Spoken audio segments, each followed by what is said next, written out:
The SA Human Rights Commission is taking the DA's Renaldo host to the Equality Court after a deleted video resurfaced. In the video, hosts can be heard using the racist K and N words. The newly sworn-in Member of Parliament has also been suspended by his party pending a probe. In the video said to have been posted 16 years ago, hosts can be heard calling for the killing of black people. The controversial figure, who's amassed a substantial online following over the years, says the video is in response to Struggle's song Kill the Board. Let's now speak to social justice activist Busi Seabe. Busi, good afternoon. I appreciate your time. Can you give us an overview of the allegations against the now suspended DA Member of Parliament? Thank you very much for having me. The allegations against Renaldo are essentially around his racist utterances and the fact that more than anything else, his racist utterances challenge the non-racialism, respect for the Constitution and rule of law narrative of the Democratic Alliance, and essentially violate to a large extent the Constitution. So what we are to expect is that the suspension of Renaldo is not a surprise, and neither is it impressive. I think we need to be able to be cognizant of the fact that the DA knew about Renaldo's racist utterances and the video long before he was invited to serve as a member of parliament.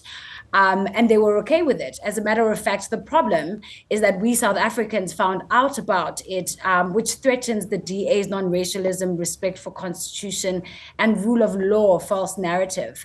Renaldo, to a large extent, on social media rather, represents the DA's, or rather what the DA thinks and cannot say.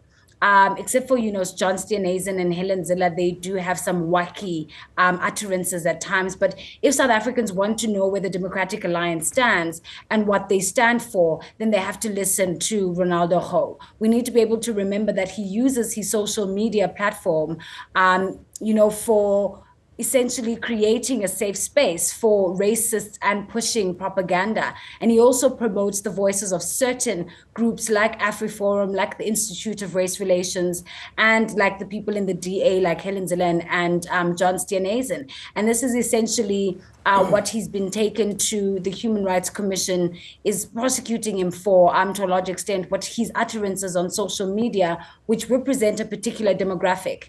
And from my perspective, I believe Renaldo must not be silenced. He must be allowed to speak and exercise his freedom of speech, as he does represent those in our society, like the DA, who are anti-Black, anti-poor, and pro-Zionist. What is surprising, however, is the outrage from South Africans, considering that it is South Africans who voted for a party whose members and leaders are either racist like Gouws or posit racial microaggressions like the DA leader John Steenhuisen. The fact is that the DA voter base is comprised of more Black, colored, and Indian voters than the 10-11% of white settlers we have in South Africa. So the outrage around, Renaldo's utterances is very unfounded by South Africans, because when you unconsciously think about it, what we do know is that Renaldo propagates a lot of the narratives within the DA, and we know for a fact that, by propagating the DA into government, we are unknowingly instigating some sort of racial tension. Because are you suggesting, Busi, are you suggesting that he's a scapegoat of some sort for the DA? He definitely is a scapegoat for the DA. When you look at, past precedents in the DA, when you listen to Helen Zille, when you listen, as I mentioned, to John Steenhuisen, you do understand that, these racial outbursts, so these racial utterances or racially motivated utterances are not new to the DA. And also, Renaldo's not new to the DA himself. He served to a large extent in the Eastern Cape as a spokesperson for, economic development and tourism and agriculture in the Nelson Mandela Bay. So the DA is very much aware of the caliber and the kind of person that Renaldo is. And unfortunately for them, South Africans have now become aware of who Renaldo is and his utterances and the particular demographic that he represents. I don't think that, us prosecuting Renaldo as an individual will be enough to deal with the kind of racial tension that is still rife in South Africa, considering post-apartheid.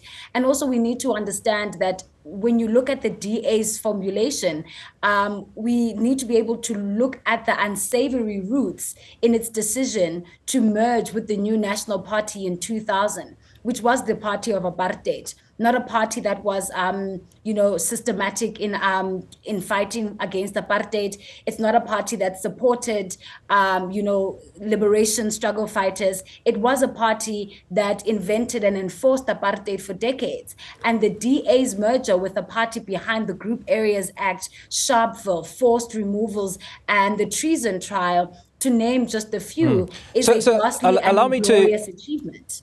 Allow me to come in and unpack a couple of issues, right? So one of those is this incident happened 16 years ago, right? It's surfaced now. In fact, it's surfaced a couple of times between then and now.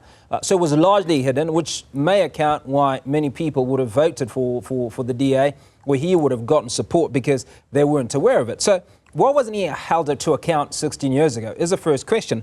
And the second part of the conversation, some people have suggested that this individual, Renaldo, could be a changed man. He said this 16 years ago. Has he continued to propagate the same sort of level of hatred in the last 16 years? What would your response be to those two issues? I do believe that, Renaldo should have been held accountable for his utterances 16 years ago. And in lieu of him not being held accountable for that, I do believe that there is or was room for us to be able to set those utterances aside if we had not encountered even more racially motivated utterances on his social media platforms most recently. So this pattern, this tradition, this culture that Renaldo exhibits when he is giving out racist utterances on social media, something that has continued since 16 years ago. It's not new to him. It's not news to people who follow him on social media. And I do think that more than anything else, outside of him being used as a scapegoat, we must remember that, he represents those in society who are anti-Black and anti-poor and anti-Zionist.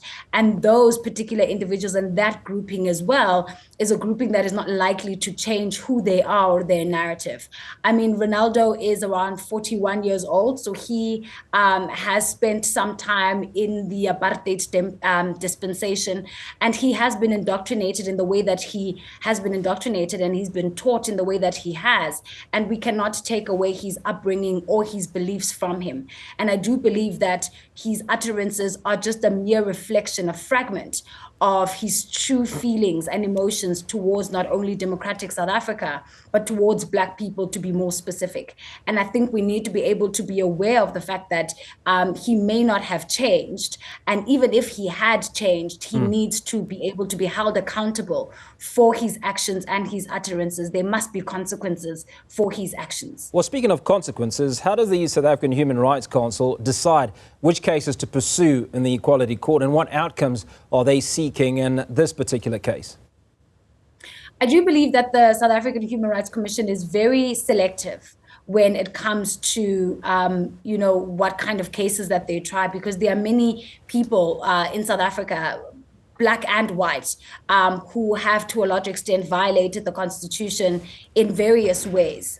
And we have seen that, the Human Rights Commission has not come out to overtly stand against those people or to prosecute them. So for me, I think the outrage towards Gouws is selective. As I mentioned earlier, these utterances and this hate speech was present when he was the spokesperson for economic development and tourism in the Nelson Mandela Bay, and when he was a member of the Federal Council for the DA in the Eastern Cape, and the South African Human Rights Commission said and did nothing. I think they are being motivated at this particular present point in time by the outrage that is on social media and by interactions that South Africans are having around this matter.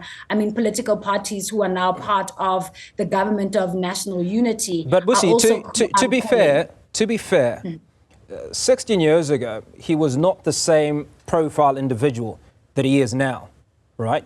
So in all fairness, if one random individual who's a member of any political party and has, for argument's sake, 60 followers, right, chooses to use such foul language that is racist, right, the likelihood of them being hauled before the South African Human Rights Council is a lot less than an individual who's now a member of parliament, right, and says exactly the same.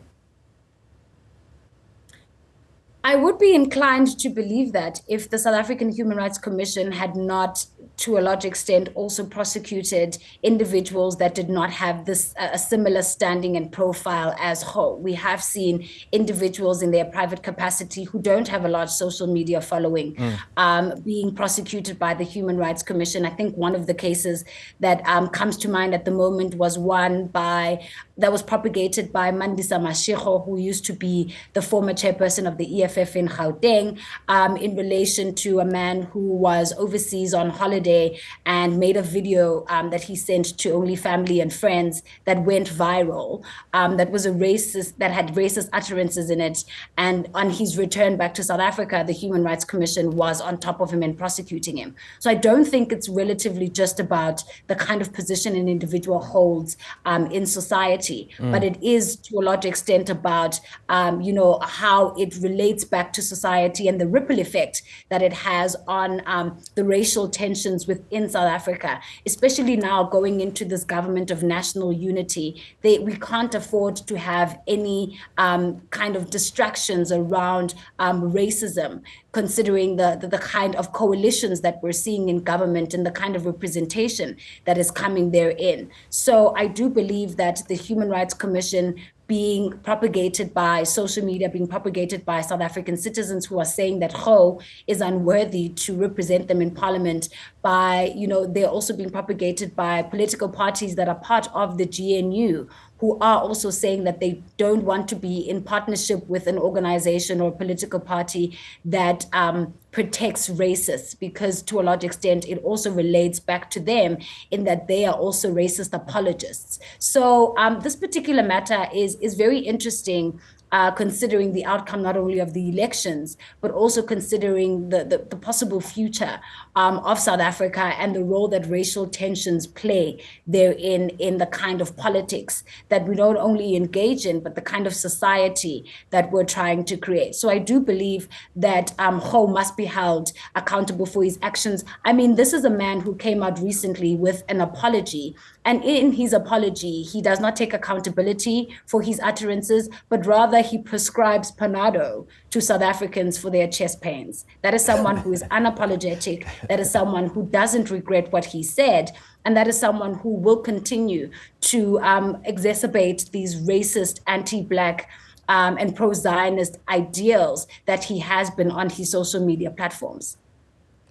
Social justice activist Busi Seabe, appreciate your time. That's where we'll leave that conversation.